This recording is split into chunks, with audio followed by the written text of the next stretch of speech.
Good evening and thanks for joining us for 2 News at 10 o'clock. New efforts tonight to try to find Susan Powell on the 10th anniversary of the death of her young boys. On this date in 2012, Braden and Charlie Powell were murdered by their father in Washington State when he set their home on fire.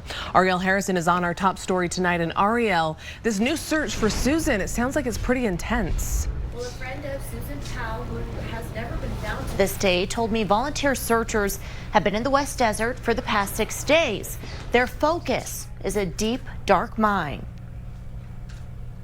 I know that there's a group right now that's searching a mine today. Photos of the search today at a remote mine in the West Desert. A friend of Susan Powell woke up early to meet volunteers at the site. They have a theory that Susan is in fact down at the bottom of this mine, and their goal is to get down to the bottom of the mine, and they believe that Josh maybe put Susan in the mine, lit her on fire and sent her down in the mine, and then have come back maybe a number of times to push soil and debris on top of her so that it would discourage people from finding her. Susan's best friend, Caldwell, is heartened by undying efforts to find her remains. They tell us all the time, we're looking, we haven't given up hope. Susan should be here. She says Susan's boys should also be here. She should be here to hear Charlie talk about the dates he's going on. She should be here to teach Braden how to drive.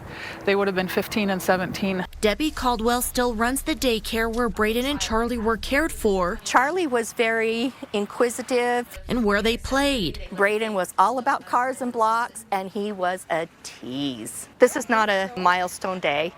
It's another year that we failed or we haven't got answers. On the 10th anniversary of the boys' deaths, still questions about their mother. Maybe there's a reason we haven't found her yet.